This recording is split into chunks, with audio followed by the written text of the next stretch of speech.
Everyone, I'm Yogadharani, working as Assistant Professor in Department of Computer Science and Engineering at SNS College of Technology. Today's session focuses on feed-forward neural network. So, in this session, focuses on one of the most fundamental neural network architecture, that is a feed-forward neural network from the base model for many advanced networks. So, understanding the feed-forward neural network is essential before moving to the CNN or RNN. So, small recap of previous session. So, artificial intelligence making machines intelligent. So, machine learning basics or learning data, learning from its past experience, that is past result from the data. And then neurons. Neurons and activations are neurons are the basic processing unit. Activation function introduces the non-linearity in neural network, and supervised learning is nothing but learning using unlabeled data. So feed forward network builds directly on these basics. So clearly today's objective is we understand feed forward neural network architecture, explain how neurons and layers work together, learns the process of forward propagation, and analyze how learning happens, applied feed forward neural network to the real world problems. We are not just defining, we have to understand how it learns. Then understanding the scenario is, so a handwriting recognition system fails to identify due to limited patterns learning capability. So the reason is a limited pattern learning. So model is unable to generalize. So the here key idea is simple model fails when data patterns are complex. This is where neural network becomes useful.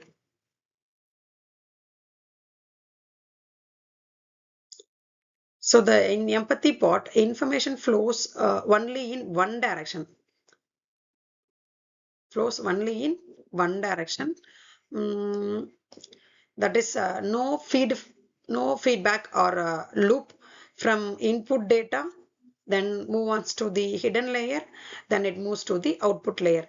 Here the problem definition is poor user experiences, and it is manually corrected required for low reliability.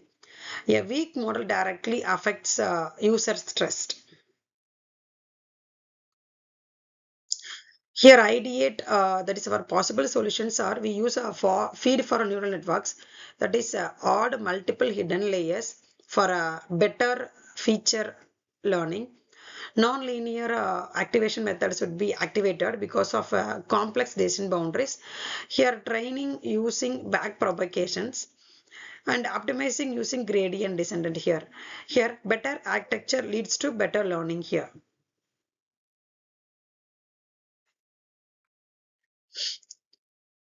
So this is the architecture of feed-forward neural network.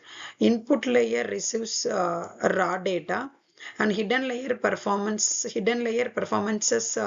computational layer, and output layer produces the predictions.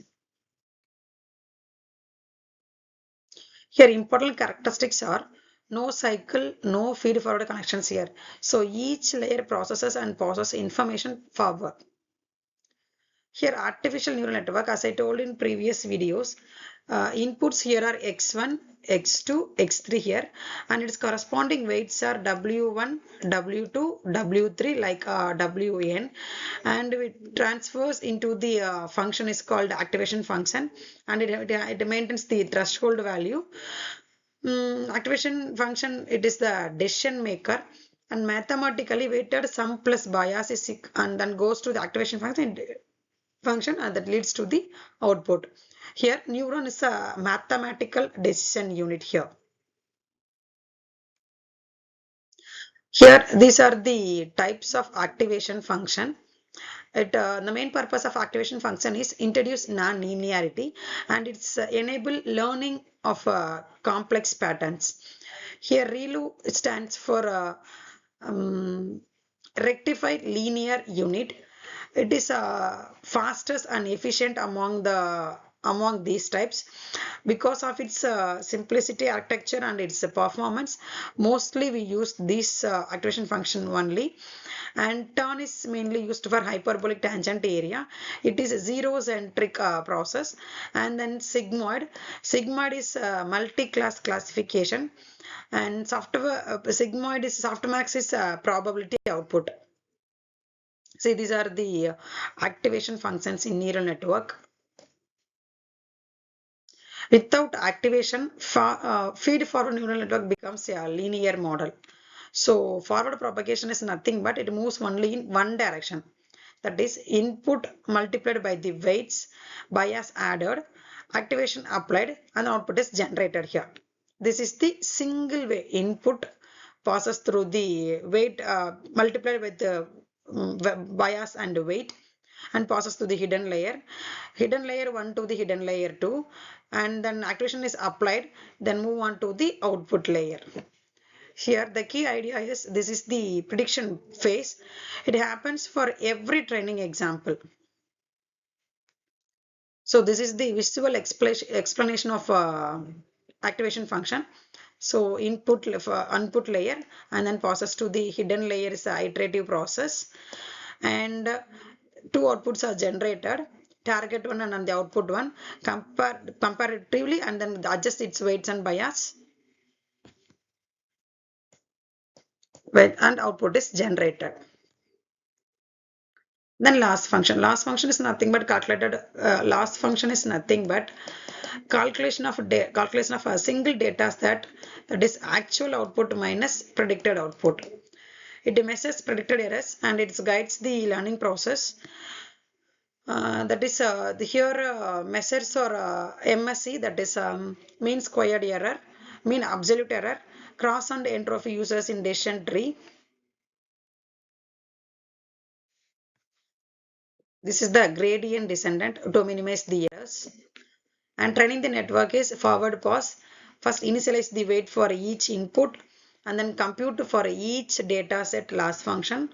If it needs, what is the back propagation, and then needs to the update its weight and bias. Then this process is iterated one until the output until the expected output get. This is RNN versus feed forward network. Feed forward network is a one directional one, and recurrent neural network is mainly used in time series. That is, it has the back propagation one. This is the main difference between those two neural networks. And this is the small mind map of feed forward neural network activity.